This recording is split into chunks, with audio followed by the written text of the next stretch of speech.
সাবুর বিরিয়ানিটা একটু শেয়ার করি। যদিও এর আগে আমি দেখিয়েছি, লাইভে দেখিয়েছি, তারপর আমার আসলে নতুন বেশ কিছু ফলোয়ার, তাদের জন্যই রান্না।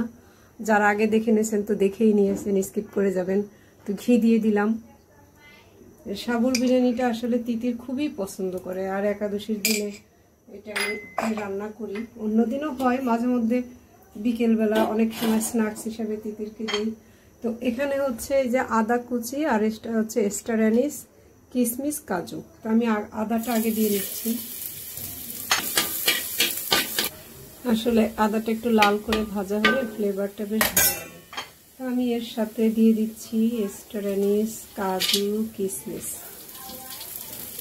কাজু কিশমিশ অল্প দিয়েছি, তিতির খুব একটা পছন্দ করে না। এখানে এলাচ, দারচিনি, লবঙ্গ, গোলমরিচ ছোট করে নিয়েছি, মশলাটা দিয়ে দিয়েছি। এবার হচ্ছে এই যে সাবুটা আমি ভিজে রেখেছিলাম, সাবুটা দিয়ে দিলাম। এই সাবুটা বাজারে পাওয়া যায়, শক্ত সাবু বলি বা এটা গাছ সাবু এটাকে বলা হয়।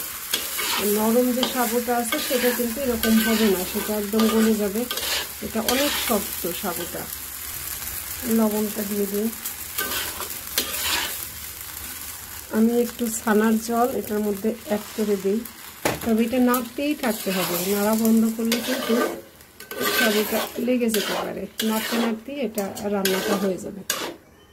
আমার এই সাবুর বিরিয়ানি রেসিপিটা আসলে অনেকেই এত পছন্দ করছে, এবং আমার রেসিপি দেখে রান্না করে বাচ্চাদেরকে করে দিছে। তারা সবাই খুব ভালো বলছে, আমার খুব ভালো লাগছে। আর কে যদি বলেন আমি কোথা থেকে শিখছি, আমি জানি না কোথা থেকে শিখছি। আমি নিজের মতো করে একদিন করতে গিয়ে আসলে এরকম করলাম, বেশ ভালো লাগলো। আর মাঝে মাঝে ইউটিউব থেকে দেখি, তবে তারা অন্যভাবে করে। আমি একটু আমার মতো করে সব রান্নাগুলো করতেই পছন্দ করি। যে হয়ে গেছে আমার সাবুর বিরিয়ানিটা রান্না হয়ে গেছে, যে কালারটা চেঞ্জ হয়ে গেছে। চুলাটা বন্ধ করে দিলাম।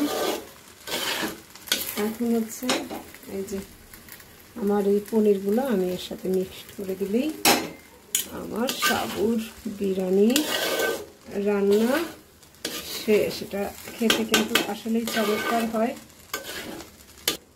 এটা আমাদের বাসার সবার খুব পছন্দ, তিতিরের তো খুবই পছন্দ।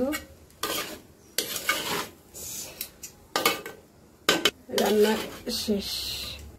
খুবই সহজ সুন্দর একটা রেসিপি। এটা কিন্তু করে আপনারা ভোগও দিতে পারেন, তারপর প্রসাদ হিসেবে গ্রহণ করতে পারেন।